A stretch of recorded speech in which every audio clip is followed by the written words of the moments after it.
countdown on the screen? Yep. 4, 3, 2, 1. Opening on out.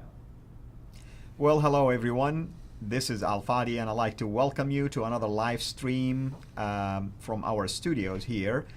Today's live stream is going to be very unique. The topic is going to be unique, and the guests that are joining me also are going to be unique.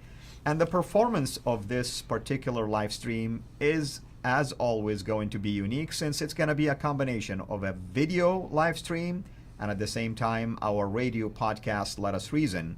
With that in mind, I want to start our podcast, Let Us Reason, right now. So I want to welcome those who are joining us into this podcast, Let Us Reason.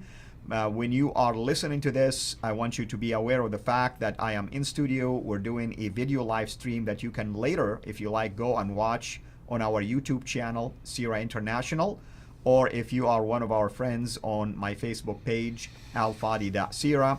You can even go and watch it on Fonder Films, which is the website or the YouTube channel for Dr. J. Smith, who happen to be here with me. So I want to welcome two distinguished guests to address a topic. We want to call it the search for Muhammad, or let's say, did Muhammad exist, in honor of a book written by my other guest.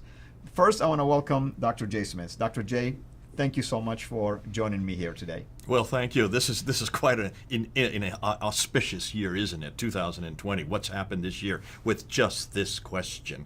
Did Muhammad exist? Right. We would not even be asking this question had not Robert Spencer gone ahead and written a book 8 years ago introducing that question. Gobsmacked everybody, because exactly. no one would dare ask that question except Robert Spencer. And here's the book that Dr. J is talking about, and I'm going to put it right here in front of the camera. And because of this, we decided to bring no other than Robert Spencer. So Robert, thank you so much for taking the time, brother, to be here with us to discuss not only the first edition, but I believe you're working on a second edition right now. Yes, that's right. It's revised and significantly expanded, and it will be out sometime next year. I'm hoping sooner rather than later, but right now it's available at Amazon for pre-order, and the publication date is listed as July, which seems to me to be hundreds of years away in my mind, since the book is done now. And I think even people who've read the first book will find quite a lot that's new and surprising in the new edition. Yeah, and when you say July, of course, for the sake of the audience, July of 2021. Is that correct? Yeah, that's right. So, thank God, 22 or 4 or 6. Yeah. So, Robert, I want to start with you. And by the way, because it's a live stream, we may get some comments or questions for both of you, by the way. So I'll share those with you when appropriate. Robert, let me ask you, what prompted you to write a book with this title back in 2012, I believe, which probably would have been so hostile, to write something like this at that time? There were a couple of things. One was I wrote a biography of Muhammad called The Truth About Muhammad, which was published in 2006. And it's based, for the most part, upon the Sirat Rasulullah of Ibn Ishaq, or through the recension of Ibn Hisham, and also, of course, upon the biographical material that's in Bukhari and Muslim and the other primary hadith collections. Now, when I was working on that book, of course, it became clear immediately that this was all late material. Even the earliest material was quite a bit removed, over a century removed from the time that it was all supposed to happen. But it was the earliest available material, and so that's what I used for the biography. In any case, The Truth About Muhammad is designed to show what Muslims believe about their prophet. And that, of course, is a matter that is still important today because it motivates jihad terrorists and elucidates a great deal of the behavior of Muslims around the world, in Sharia states in particular, and so on. But in working on that book, I ended up with quite a few questions about the historicity of the material, and there's a brief section in that book, The Truth About Muhammad, saying that it might be that none of this is historically accurate. Then I was speaking in The Hague at a conference where Ibn Warraq, the great scholar of Islam, was also speaking. And he and I met up by chance on a street in The Hague, walking around the city, just looking around at the sites, and ended up having a very extensive conversation about the historical Muhammad, which made me think that there was a great deal more about this issue that people did not realize. And I thought that what was needed was a popular handbook that is not a scholarly tome, but something that would be readable for somebody who was not well versed in the material, that would introduce people to the difficulties in the canonical story of the origins of Islam. And so that's Did Muhammad Exist? Yep, thank you for explaining that. And I know there is a fabulous section in your book called The Man Who Wasn't There. And in there, you really ask the right questions, and you point out to the fact that the name Muhammad, at least if you look at the Quran, was mentioned 4 times, with at least, like you mentioned, 3 of those could be a title, versus the names of Moses and Abraham and others, not to mention other outside sources. Now, Jay, lead us into your own research now. Now, you're taking this topic to a whole different level. Some of you know who they are because of the countries they exist. But these are guys and gals. There's one gal and about 5 different guys who are actually have been for the last 20 years. This is not something new. They have been going back to the original sources. That means they've been going back to the Aramaic. They've been going back to the Nabatean sources. They've been going back to the historical sources from the 7th century, because they distrust everything that's coming out of the 8th and 9th century. So the 9th and 10th century. Did I say 8th and 9th? Remember what Robert Spencer just said. Ibn Ishaq, that is 8th century, but Robert, am I correct that Ibn Ishaq, we don't have any of his material, do we? Right, Ibn Hisham, he copied huge portions of Ibn Ishaq in the 9th century. And here's the book right here. Farther removed, and that's what that is. Here's the book right here. That is translated by Alfred Guillaume is Ibn Hisham's biography of Muhammad, based on Ibn Ishaq. But we have no idea, we have no way of knowing what Ibn Hisham did with the material he got from Ibn Ishaq. So we can't really say it's 8th century. Strictly speaking, it's 9th century, like the Hadith material. Yeah. I've got the book right here, and even if you look at the cover, it says the translation of Ibn Ishaq Siratu Rasulullah. That is a lie, is it not? And this is something that we've all tied into. We've all fallen into. And I had to laugh when I saw this, that they had to print this. Even you said Ibn Ishaq when you quickly corrected yourself. I mean Ibn Hisham. All of this comes from Ibn Hisham from 833. That's 200 years after Muhammad. And so that's why this group of scholars are going back to the 7th century. They're fed up with this idea that we have to go to the 9th and 10th century, to Ibn Hisham, al-Bukhari, Sahih Muslim, Ibn Dawud, al-Babari. They're fed up with this because that is too late. They're 200 to 300 years later, and they're all too far north. Now they're going back to what every historian should do. They're going back to the 7th century, to the time period that supposedly Muhammad lived, and they're looking at the evidence on the ground. Isn't that what you did, Robert? Yeah, absolutely. And that's where you get to what Al-Fadi mentioned, that there's nothing there. There's nobody there. There's no Muhammad.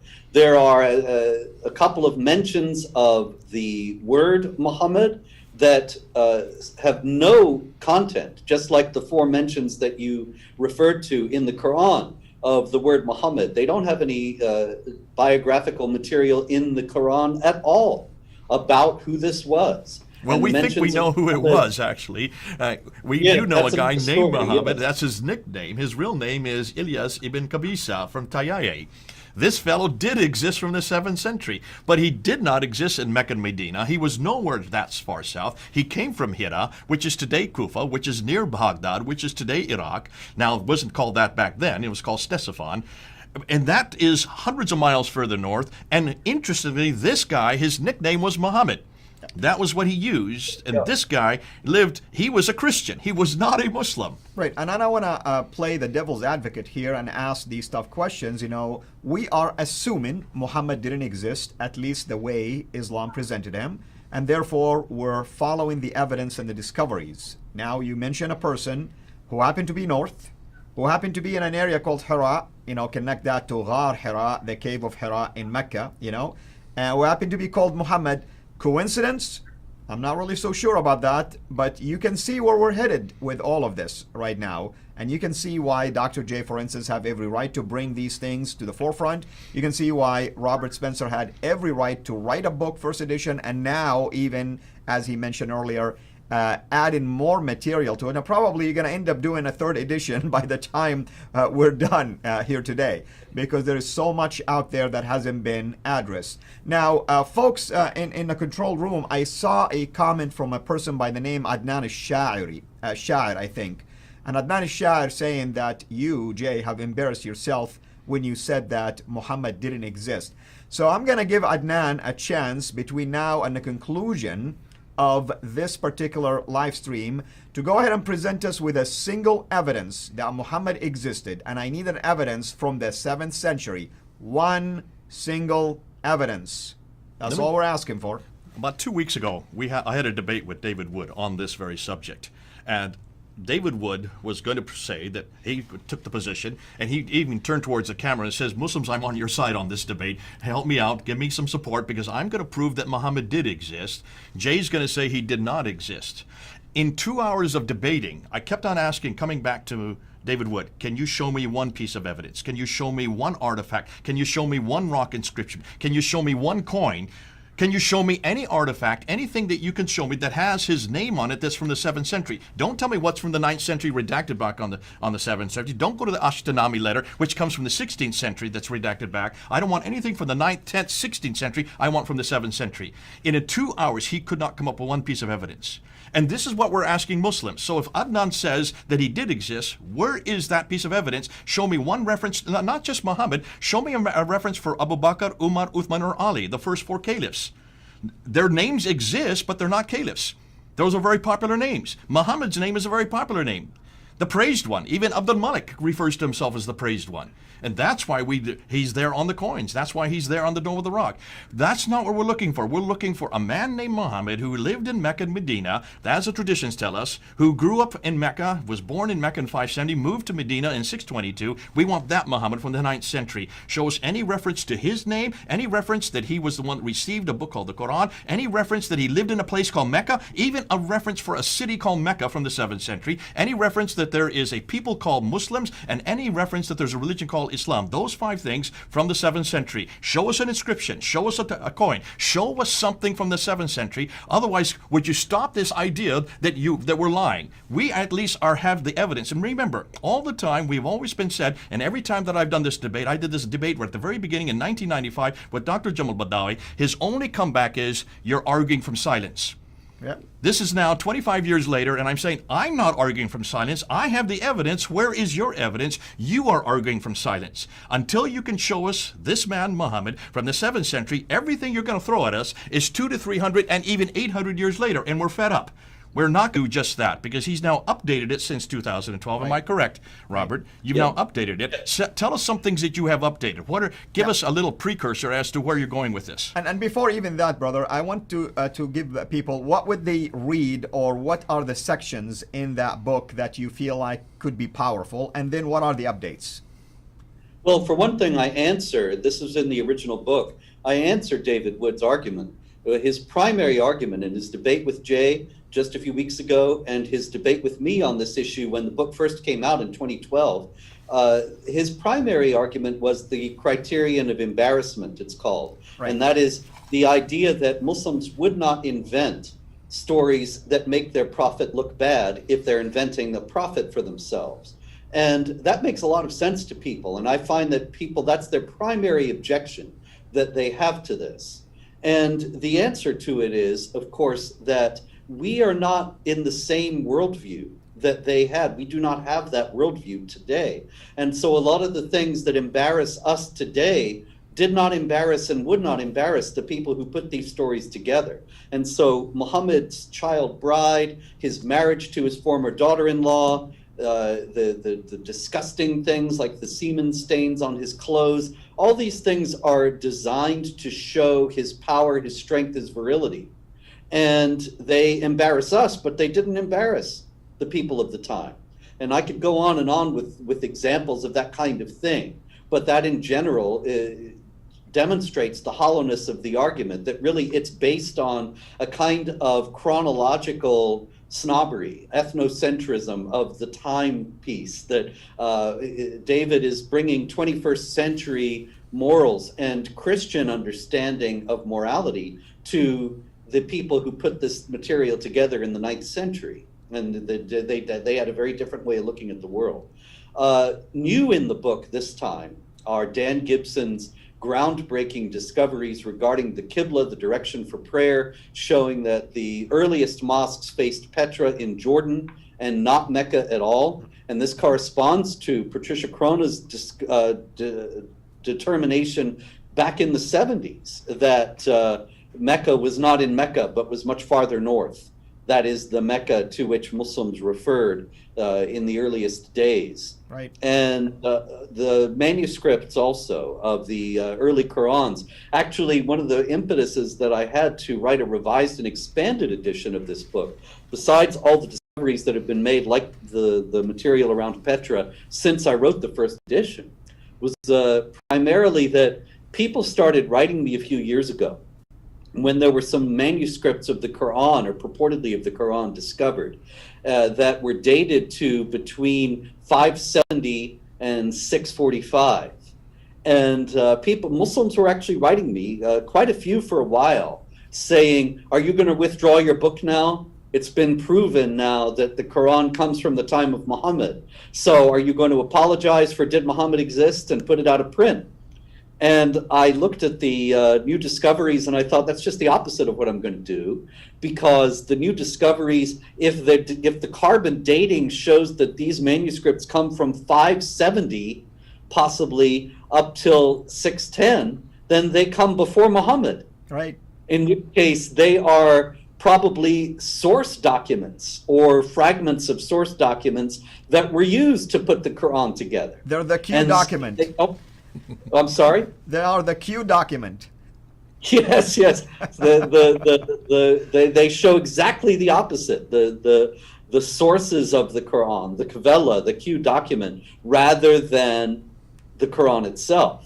Because obviously, if Muhammad is real and these things happened as the canonical Islamic sources say they did, then we wouldn't expect any Quranic material to actually predate Muhammad, and That's so right. it doesn't make any sense. That's right. Well, we have about 5 minutes, give or take, before this podcast ends, and then we'll jump to the next one. In the next part, of course, I want to start asking both of you about the evidence. Maybe each one of you will share one evidence about why you should doubt the existence of Muhammad according to the traditional view. So, Jay, what would you like to add to this? Well, goodness, I have 25 pieces that I could give to you right now. I gave 25 there to David Wood in that debate. I'll wait for the next episode, but I want to just carry off from what Robert was saying here. He's referring to the Birmingham Folios, which is just 2 pieces of paper, front and back. There's only about 30 to 33 verses in there. How many verses are there in the Quran? There's over 6,000. So we're talking about a very small segment. And take a look at what's in those, that Surah 18, parts of Surah 19, and parts of Surah 20. Not even the entire surahs, just bits and pieces. And it's interesting, the bits and pieces that are on the Birmingham Folio are from exactly what Robert's talking about. This is about the story of the story of Ephesus, the sleepers in Ephesus, which comes from the 4th century and actually can be dated back to the 2nd century. The story that comes from James the Lesser, and also the story of Moses, which would come straight out of the Bible from 1400 BC. So these are all stories that would have predated the Quran. They predate Muhammad. They predate Islam. But if you're going to use radiocarbon dating, be careful of radiocarbon dating. It's going to shoot you in the foot. Because remember, they are now radiocarbon dating the Sanaa manuscript and the radiocarbon dating from 4 different labs, including the one in Oxford, including the one in Kiel, which is Germany, also in Lyon in France, and also the one in Zurich that is in Switzerland. Those 4 carbon datings of the Sanaa manuscript go back from 460 up until, listen to the date, 550. So that is that's over 100 years before even Muhammad even existed. Are you going to go with those carbon datings? And so you need to be careful about carbon datings. They are very inexact, and they only tell you the date that the animal died on the paper. They do not tell you when the ink was written. And you have no idea, you cannot date the ink. So this is the problem that Muslims are coming up with. They jump on the story. You notice when that came out in BBC in 2015, all the Muslims came down to Speaker's Corner. They hammered us with this. Notice none of the Muslim scholars said anything. anything about it, because 568 to 645, that not only predates Muhammad's birth, as you're saying, the median date would be around 610. That would mean it's before the Quran was even starting to be introduced, because it's 610, so according to the traditions, that Muhammad started receiving his revelation. And if it ends, the latest date is 645. That's 7 years before Uthman finally wrote it down in his canonical form. So that predates even the canon of the Quran. So you see, be careful of using that kind of proof text. As Robert said, this would make sense if it is proto-material that has been borrowed. Much of the Quran has been borrowed. And this is why Muslims don't want to admit. We know that a lot of the stories of all the biblical characters in chapter 5, verse 31 and 32 of Cain and Abel, that comes from the Targum of Jonathan ben Uzziah, written in the 2nd century. You know the story of of Abraham there in Mecca in chapter 21, verse 51 to 71. What Abraham is doing in Mecca, I have no idea, even though the word is not Mecca. And that comes from the Mishnah of Rabbah, written in the 2nd century again. The story of Solomon and Sheba in chapter 27, verse 17 to 44. That's the story of Solomon and Sheba. That's not in my Bible. I would love that story in Sunday school, but that comes from the 2nd Targum of Esther. Again, these are 2nd century apocryphal accounts. They were written long before any Quran would have been put together. They were incorporated into the Quran, lifted them in there, and they are not the same stories in our Bible, because these are nothing more than folk tales. These are bedtime tales. And that's what the Quran is made of. It borrows from all over the world. And Robert is exactly right. If you want to look at the carbon dating, you can run with it if you want to. Be careful. It's going to shoot you in the foot, because you're going to just prove what we've been saying all along. Much of the Quran has been borrowed from these earlier sources. That's nothing right. more, nothing less. Amen. And we have about 2 minutes. I'll get back to you guys. Adnan Al-Shair, looks like you changed the way your name is written, and I can see that you are just coming with a different account right now, making claim that we blocked you. You know, I ask you a question. Give me one source to prove that Muhammad existed in the 7th century. And now you're saying you like to watch our shows so your faith is strengthened. Why are you here if your faith is strong already? Ask yourself that question. So, Robert, within the next 2 minutes, just give us maybe 1 minute for you, 1 minute for Jay. Give us a quick recap why this topic is important. Well, obviously, you just touched on it with Adnan, that it matters for Islamic faith. And the Islamic faith teaches people to do evil things. It is the quintessential example of the prophet Isaiah's words about woe to those who do evil, call good evil and evil good. And so it is incumbent upon us as Christians, and incumbent upon all people of goodwill for that matter, to expose the falsity of this ideology and to try to lead people out of it. That's why this is so important. And you know, Adnan, I understand where he's coming from. It's a kind of sleight of hand that's been put over on the whole world, and particularly on Muslims in regard to this. I can tell you I'm working on the next book after Did Muhammad Exist Now? And it's a critical edition of the Quran, the whole Quran with commentary that I'm getting from the primary Sunni tafsir and the commentaries on the Quran. And I'm going through the text now and standardizing how I'm going to present the Quran text in this book. And I am using we're referring to older translations, and they almost all of them say this, O Muhammad, say Muhammad, tell the people of the book Muhammad, and all those Muhammads are added in. That's right. As you noted at the beginning, the word Muhammad only appears 4 times in the actual Quran, but a guy like Adnan is going to read the Quran and think Muhammad is being referred to all the time. That's right. Because this is how, even if it's not written in the Arabic, it's how it's understood by Muslims, that all these things that are addressed to people are directed at Muhammad. And so they think Muhammad's all over the place in this book. That's and right. It's a trick. He's not there. Yeah. Well, I mean, Jay, we'll pick it up next time. So I want to conclude this podcast. Let us reason. Thank you so much for joining us, of course. Those of you who are watching this live, please stay where you at. We're not really finishing yet. We're going to take just about a minute break. We're going to jump into the second part of this podcast. And when we come on the other side of this, I'll ask Jay the same question. Thank you again for joining us here, and hopefully you're enjoying this podcast if you're listening to it, and hopefully if you are watching it that you are enjoying this interaction. We encourage you, of course, to write questions for us, and we will address those before the conclusion of the second part. This is Al-Fadi, over and out. And yes, I know this is Jay's word, but I took it from him. How dare you? File a suit, That's my called friend. plagiarism at its worst. File a suit. I will. Demand You are you pay for Tom, that. too. That I own that, by the way. Guy is narcissist. He went and registered this. No, I didn't do it. My team did. Actually, not that one. It's the Book and the Man. They've registered for me. I've got that copyrighted now. Yeah, now I say the man in the book. I know. That's just change it around and try to make it your own.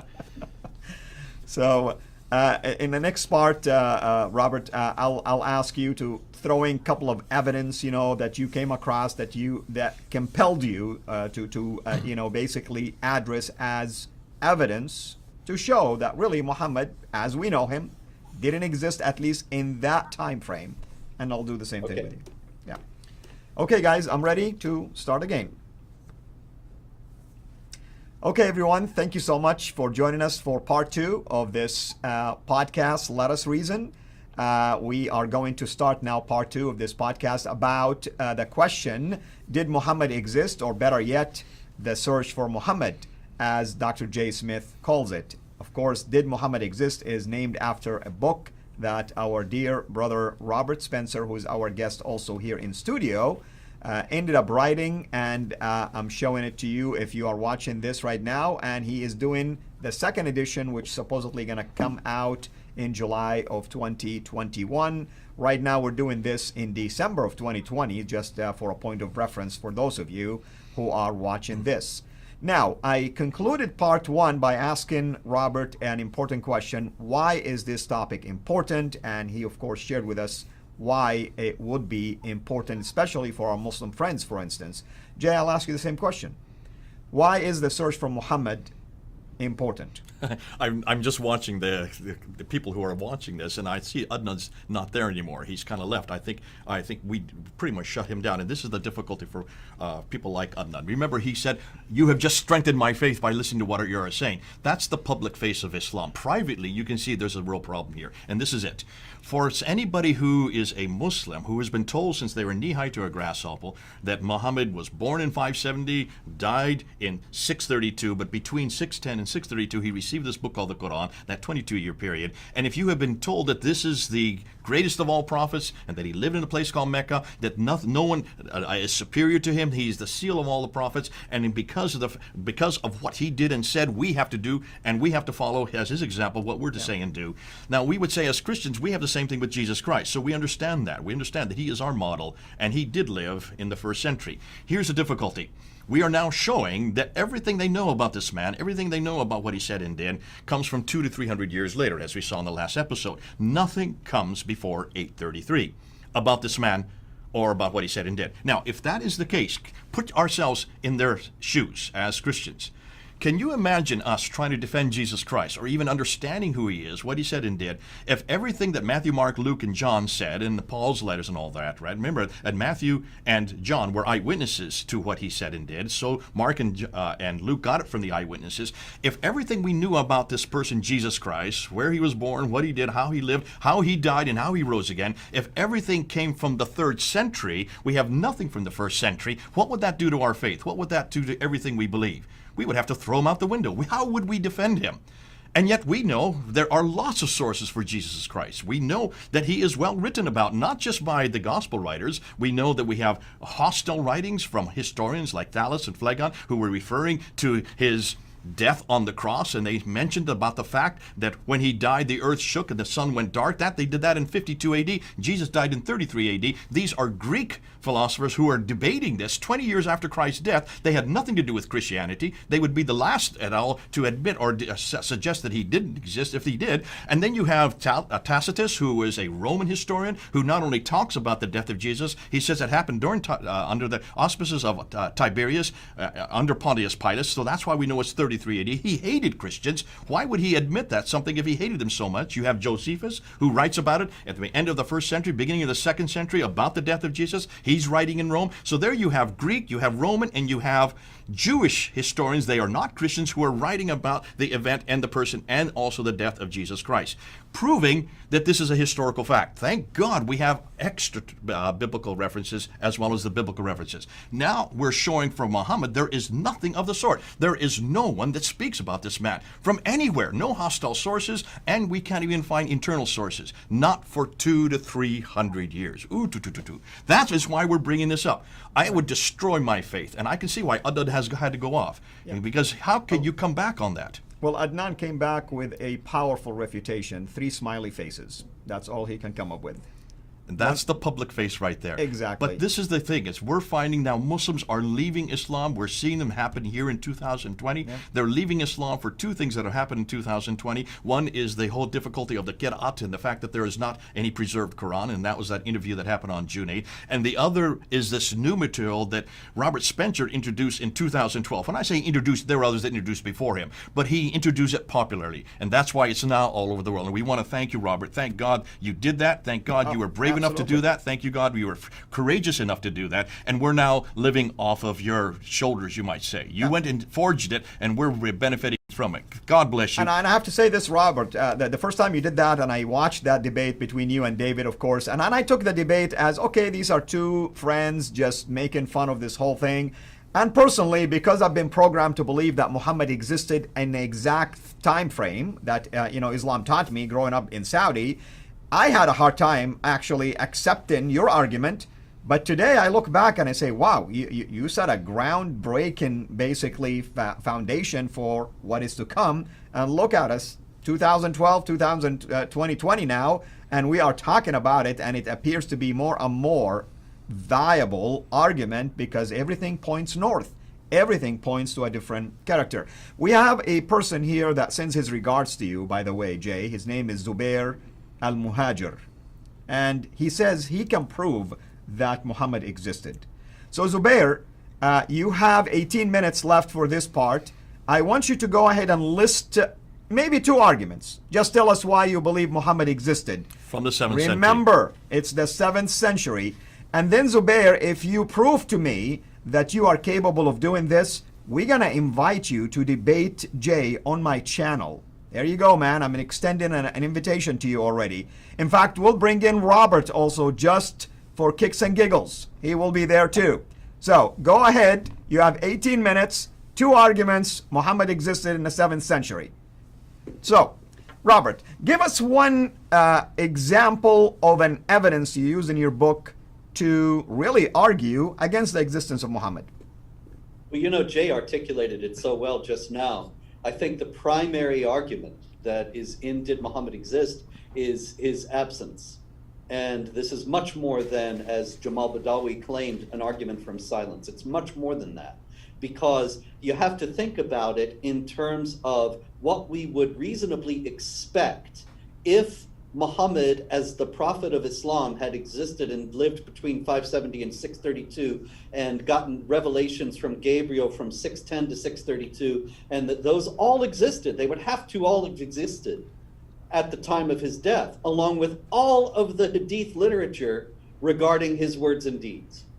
And so that's an extraordinarily huge body of literature that we're supposed to believe existed and was an oral tradition and motivated these people. It's not even that it's oral tradition that makes it difficult to believe, because people did have prodigious memories in those days, and days before writing implements and paper were easy to get and printing was invented. Most people had in their minds, they had memorized what they had to remember, what they had to know. And so it's possible that all this was an oral tradition.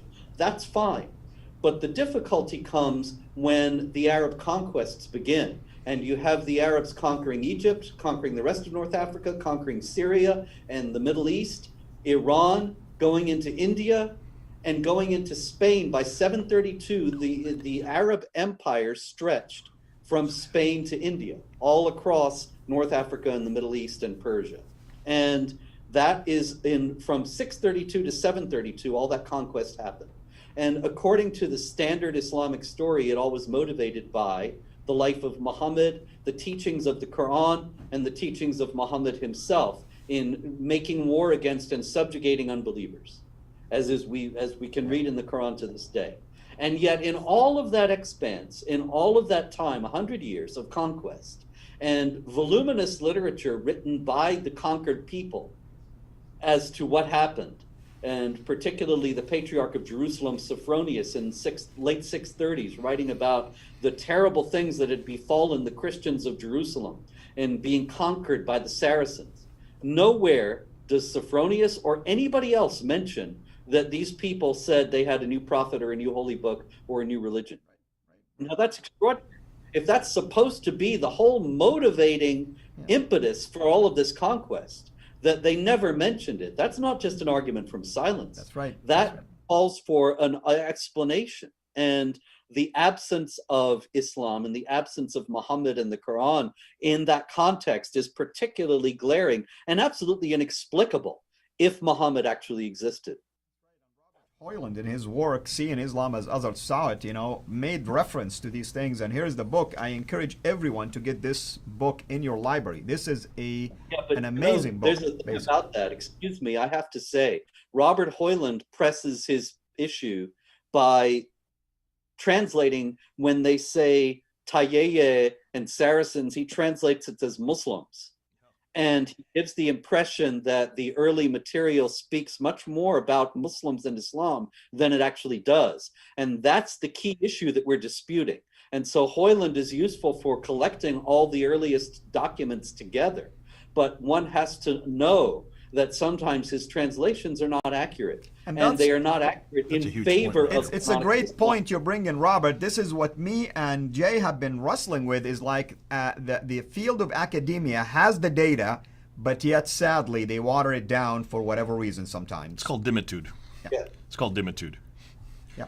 So Jay, bouncing back to you. You said you have 25 reasons, and you and I are going to be doing an entire series on that. Give us one reason why Muhammad, in your case, also supports what Robert is stating, didn't exist, or at least the Muhammad that Muslims know did not exist really in the time frame that they're mentioning. There are two probably the best that we can go to, and I'm just going to go right back to the 7th century, and I'm going to go in and ask, what do we now have in the 7th century? We have coins and we have rock inscriptions. Those are brilliant because coins and rock inscriptions don't deteriorate, they don't disintegrate. They're as good today as the day they were minted before the coins and as they were chiseled for the rock inscriptions. When you look at the coins were being minted in Syria and they're being minted in Iran. So Syria in the west and Iran in the east. When you look at these two different mints, they're being minted in the 7th century. So they're being minted by them. If they were Muslims, they would now control those mints. Because remember, by the time Muawiyah comes to power, after the rightly guided caliph, all the way from Afghanistan in the east and all the way to Tripoli in the west was under their jurisdiction, which included these mints. Now, what is the first thing you do? If you are Abu Bakr or Umar or Uthman or Ali, the first thing you do as a caliph, you have to get your name out there, and you have mints. You are now creating new coins. These coins are being created the same time periods that they were reigning. The first thing you do is you put your name on that mint, and you put your face on that mint, and you put something about what religion you belong to. That's how you announce yourself to all your people, because you don't have newspapers, you don't have radio, you don't have internet, you don't have TV in the 7th century, but you do have coins. And so you then disperse those coins to the whole populace, so they now know who's now in charge across this whole swath of land. Those coins exist. We are looking at them. And in every one of those coins, there's an image. Now stop and think. Can any Muslim leader have an image of themselves on a coin? Absolutely not. That goes against the traditions. But whose name is on there? Abu Bakr's name, Uthman, Ali, any of these names? No, they are not in there. They are completely different names, and what's most important, those in the West, that's what's interesting, those in the West are all Christians. They are holding crosses. They have crosses above their heads. In the East, they're all Zoroastrian. That means that they have the fire altar on the back of the coins. Let's get to Muawiyah, because there we get a name that we recognize. Muawiyah comes to power in 661. He mints coins and he disperses them all over his empire. Muawiyah ibn Abi Sufyan. Right? You say it much better than I do. And there's the guy that we're looking at. I'll let you say it so I don't embarrass myself. I'll teach it for free. No worries. It's not going to cost him any coins on this. But here we go. He puts his image on it right there. And over in the West, his coins have crosses. In the East, his coins have fire altars, proving that he's basically placating the people from his different religions. But there's from his different areas of his reign. But there's nothing Islamic about any of these coins. And this continues all the way up until 680. And when the Mudwinids come to power, and Marwan, whose son is Abdul Malik, he comes to power in 685, and it's not till 692 that the coins finally have anything to do with Islam. Now, something would say Zubair in 687 or 685 has one that's earlier. Nonetheless, it's under the auspices, under the authority of Abdul Malik. The earliest coin that we see as Islamic is not till 692. Muhammad died in 632. That's 60 years too late. So the coins, you just follow the sequence of the coins, and you can see the sequence. I don't have time to go into it, how they show that they are either Christians or they're Zoroastrian, but they are not Muslim. Now let's go to the rock inscriptions. All the rock inscriptions, 30,000 of them have been discovered. Almost all of them are in the north. None of them are from Mecca and Medina. And they're written in what we know as Nabatean Aramaic. They are not written in Sabaic, which is the Arabic that would have been used in Mecca and Medina, in the Hijaz. Isn't that interesting? They're written in this Nabatean Aramaic, and what's fascinating about it, Lindstedt, who has done a study looking from 640 up to 740, he noticed that all the coins prior to 690, 690, again, that's Abdul Malik. Anything before Abdul Malik, no reference anything about a man named Muhammad, no reference to any city called Mecca, no reference to any people called Muslims, no reference to a religion called Islam, and no reference to any Quranic material at all. From anything, all of these thousands upon thousands of inscriptions prior to 690. From 690 on, suddenly Muhammad's name starts to be introduced. Then you start to see these formulas. Then you start to see the word Muslim come in. Then you start to see by Islam. Finally, Muhammad takes on a character as a prophet in 730. 730, that's 100 years after Muhammad. And finally, you see from 730 on, he not only takes an image as a prophet, then you start getting these different practices like we know as the five practice, the prayers, and the shahada, and also the Ramadan fast. That is introduced in 730 to 740. Look at the sequence on the inscriptions, look at the sequence on the coins, and you can see how Islam evolved and how Muhammad evolved. And that's why that is 7th century material that Muslims have not talked about, they have not gone to. I'm just giving you 2 of 25 that I could go to right now, but I think that will be enough because I see I'm going to run out of time. That's not a problem because we want to give Robert also a chance to interject here. Any other thoughts, Robert, based on what Jay maybe mentioned, or anything you can add? We can talk about this all day, but a couple things that I think could be well elucidated is the fact that, one thing about it, the question here is that people, of course, will have different interpretations of the available data. So a very negative review of Did Muhammad Exist, the first edition, years ago, when I was talking about Muawiyah in the book and the crosses on the coins, they said, well, you know, the early Muslim rulers, they had a very light touch. And they didn't interfere with the religious practices of the non-Muslim people they conquered. And people probably believe that somewhere, but it warrants being said that Islam has never had a light touch historically when it conquers non-Muslim people. Never. And never been charitable or generous toward the non-Muslim religious practices, which it is sharply restricted everywhere in the world, as another one of my books, The History of Jihad, shows in detail. And also, we have to remember that Muhammad said that Jesus, the prophet of Islam, Jesus, was going to come back and break the cross because the Quran says that Jesus was not killed or crucified. And it's an insult to Allah to say that one of his prophets would be crucified. So if Muawiyah is a pious Muslim and knows all this, then the last thing he would do is put a cross on the coins. Also, there are Islamic traditions that completely contradict the canonical account, and yet they're Islamic traditions, and this also has to be explained. For example, Abdul Malik is recorded as having said, I am afraid I'm going to die during Ramadan because I was born during Ramadan, I became caliph during Ramadan, and so I collected the Quran during Ramadan. Now, if Uthman collected the Quran 40 years before Abdul Malik, then why is Abdul Malik saying he collected the Quran? It would make sense if Abdul Malik actually collected the Quran or began to, and he attributes his work to Uthman to give it an air of age and authenticity. That's right, going backwards. Right, but it wouldn't make any sense if everybody knew that Uthman had collected the Quran and the Muslims all had the Quran for 40 years before Abdul Malik. Why would Abdul Malik say such a thing? And it's the same thing in exactly the same way. There is another Islamic tradition in which an old man, an old Muslim says, we never read the Quran in the mosques until the time of Hajjaj ibn Yusuf. which is Right. the same time as Abdul Malik. Exactly. Now, if the Quran was collected at the time of Uthman and distributed everywhere, then the Muslims had been reading the Quran for 40 years in the mosques before Hajjaj ibn Yusuf.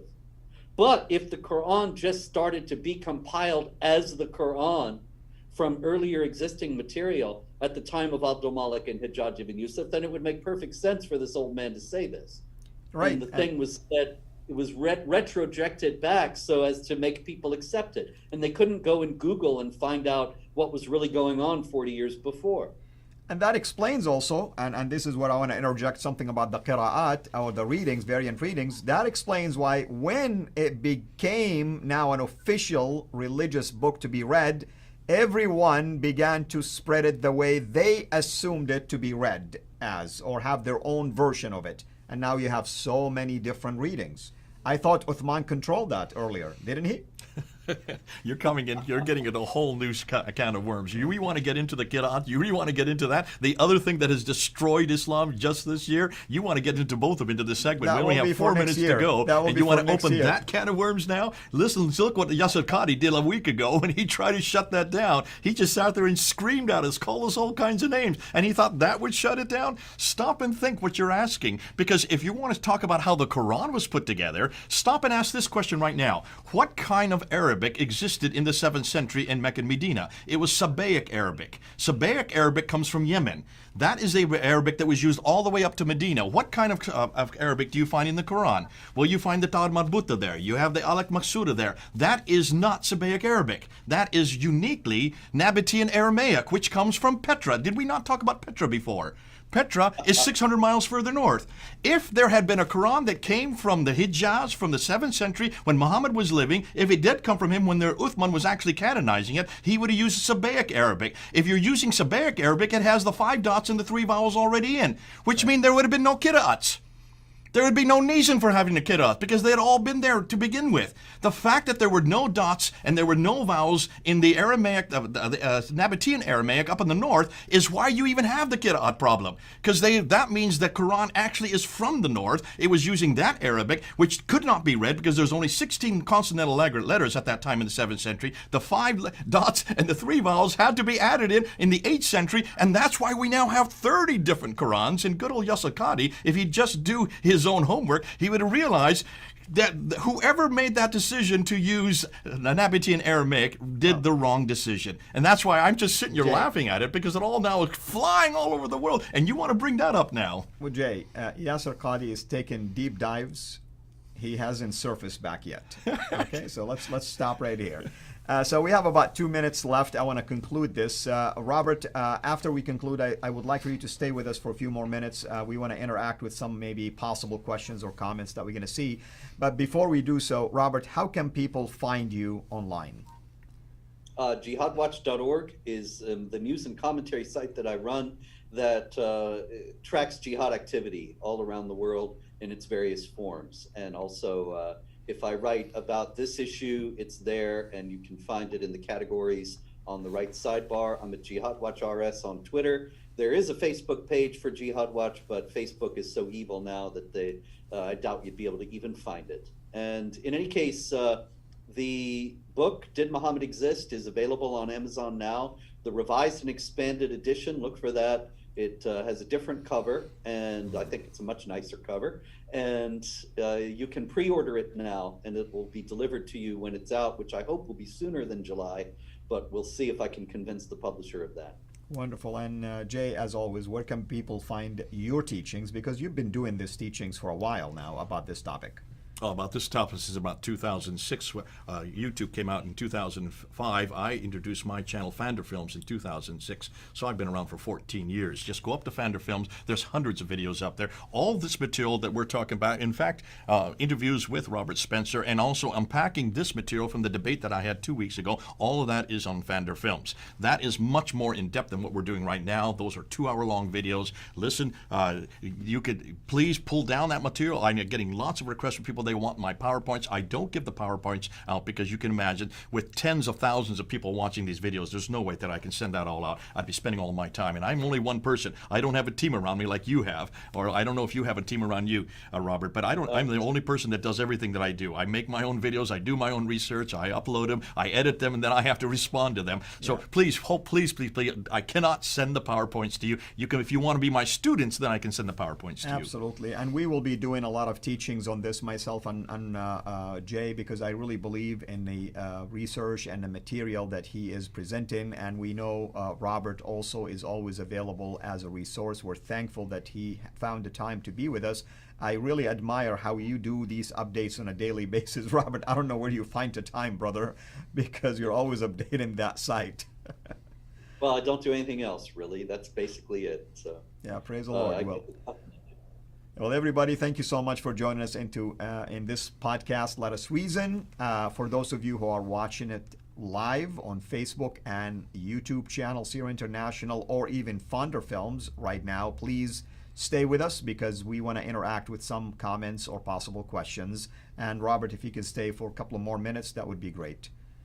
Okay. This is the conclusion of our podcast.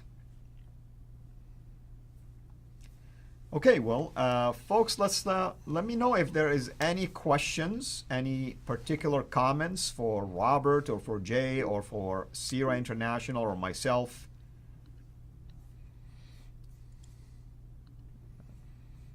I'm looking here to see if we can find anything that is worthy of interactions. Are you planning on writing any other books, Robert, related to any other topics on Islam?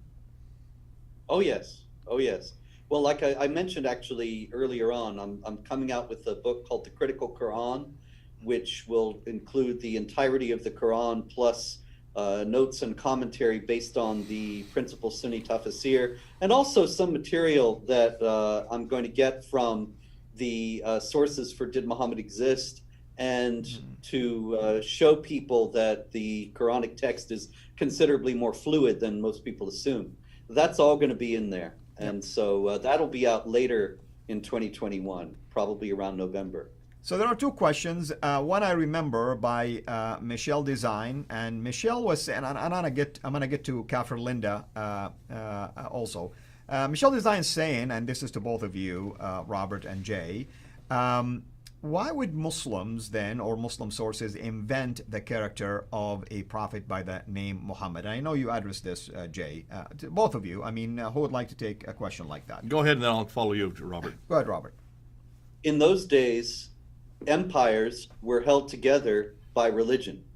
There were no parliaments, there were no constitutions, there was no idea of a shared set of principles other than religious ones to unify an empire. This is why we see in the development of Christianity in the Eastern Roman Empire in particular, the Byzantine Empire, that it was so important for them to formulate the particular teachings of the faith, and that's why the ecumenical councils were held. The ecumenical councils were political acts. They were religious groupings, of course. They were meetings of the bishops, and they were formulating Christian doctrine. But they were political because it was on the basis of that Christian doctrine that the empire was unified. And the heretics suffered various sanctions within the empire. They often left the empire. That's why Arabia and Iraq and Syria were full of Christian heretics, because they had left the Byzantine Empire, not holding to the faith that the Roman emperors had said, this is what we believe and what unifies our polity. Right. And so the Byzantines were Christians, the Persians were Zoroastrians, and when the Arabs amassed their empire, they needed to keep it unified and growing. And so they created this religion in order to do that, to protect and preserve it, and they made it a martial, war-loving religion because they were military men themselves, and they wanted to create the ideological basis by which their empire could grow as well as be preserved. Right, and I would tend to agree with you that this is one of the primary reasons why religion and polity were involved and mixed together. What about you, Jay? You want to No, add to? let's take that one step further. What Yeah. Robert is saying, absolutely important. Now let's go one step further. Let's look and see. You have the Umayyads with Muawiyah coming to power, and he now owns the land all the way from Tripoli to Afghanistan, that whole swath of land. But he doesn't have the background that his cousins from Abraham have, the Christians and Jews. Remember, the Christians and Jews, they have a prophetic line. The Arabs don't. The Ishmaelites, the Hagarins, these are the names they call themselves. They're in the line of Hagar, the line of Ishmael, the Maghreb, the line of Hagar again, and the Muhajirun. These are the words. They don't give themselves Muslim yet. That has not been introduced. So here you have your cousins who are Christians and Jews. They have a prophetic line. They also have a revelation. You don't have this revelation. You don't have the prophetic line. So here you come. By the time Abdul Malik comes to power, they've been in power now for 40 years. Abdul Malik comes to power. He is what we know as the great Arab reformer. And he comes there in Damascus. He's not living in Mecca and Medina like many people think. He's way up in Damascus, 1,200 miles away. And he puts this building called the Dome of the Rock. He builds it right in the middle of Jerusalem. What in the world is going on? Remember what Robert says. This is a political gesture. It's also a theological gesture. Because all of his mosques are facing towards Petra. So why did he put it in Petra? Why didn't he stick it in Damascus? He slapped it right there in Jerusalem, up on the hill, looking down over the Church of the Sepulchre. Why? Because that was the sanctuary for the Byzantine Christianity. It's also the city for the Jews. Right. So he's putting his building, the biggest building of his day, the most splendid structure of his day, he slaps it right there, looking down on the Church of the Sepulchre, and then he writes these inscriptions on the inner ambulatories. That's the only original part of the building. And those inscriptions, he writes reference after reference, attacking the person of Jesus Christ. Surah 4, Ayah 171. For God is one. Say not three, for God is one. And he has no son. Who's that attacking? Well, that's attacking the Trinity. It's attacking the divinity of Jesus, and it's attacking his sonship. Then you have Surah 112, where he introduces the Shahada. There's only one God but God, and Muhammad is his prophet. But before he puts in there is no associates. That's not part of the Shahada. So that's, again, attacking chapter 5. That's in chapter 5, verse 72 and 75 of the Quran, where God does not have any partners. Right. Again, attacking Byzantine Christianity. So he's not only politically making a political statement, he's also making a theological statement. We now have this new religion that's now the man in the box. We now have a prophetic line, but it looks like he's referring to himself when he says, and Muhammad, that means the praised one. He's referring to himself as the praised one is the prophet of God. So he's actually referring to himself. Muawiyah did that earlier on the coins in 661.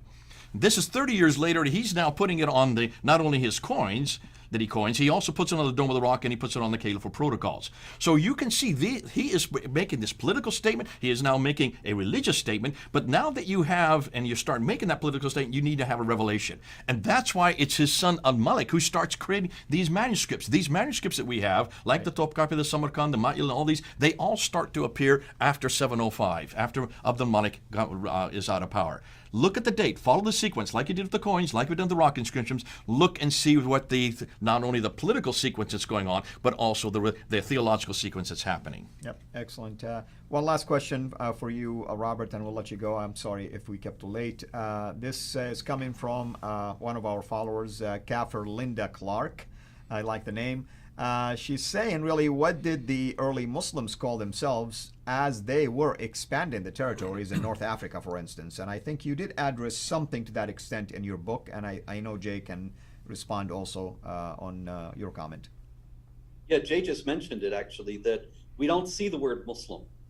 That in that 60-year expanse between the time that Muhammad is supposed to have died and the reign of Abdul Malik as caliph, there is no mention of Muslims. They do not exist. Right. The word is never used. The people who come out and conquer are Tayyeye or Saracens or Hagarians. Then that in reference to Hagar, nothing... right? In reference to Hagar. Yeah. Yeah. Hagar and Ishmael. Right. But not Ishmaelites. There's no mention that this is a new religion and people who submit, who are called the submitters. They don't exist, and that's one of the most telling indications, because after all, we have to just think about what it would have been like if you live in a land that's conquered by these people. They're going to tell you what their name is, who they are, and you're going to ask them who they are, and they never say Muslims. This is, like I said before, it's much more than just an argument from silence. Well, one last question again for you. I'm sorry, Robert. Somebody's asking how can they obtain an autographed copy of the book? Do you do that? Well, it's going to be a while till there are any available, unfortunately, like I said, unless I can convince the publisher to move it up. But you can email me at director@jihadwatch.org. Probably better to do it if the book comes out in July. Probably better to do it in July, because now I will try to remember that and I'll forget in 6 months or 7 months, whatever it is. Write me then, and I will be happy to send you one. Very good. Thank you so much. Appreciate it, brother. And then Jay is upset that he doesn't have an autographed copy from you, just to let you know. You promise you'll send me I one? need a copy of what Jay writes, but I guess I can't get autographs of videos is the problem. Very good. Well, gentlemen, it's been a joy to have both of you. Thank you so much, really, for making time for us. I hope, Robert, that you can join me again and Jay in another live stream. I do this all the time. So maybe we can continue to unpack this very important topic. Thank you, gentlemen. Thank you for everyone who's been watching us. And we will continue to interact with your comments, of course, moving forward. This is Al Fadi, over and out. God bless.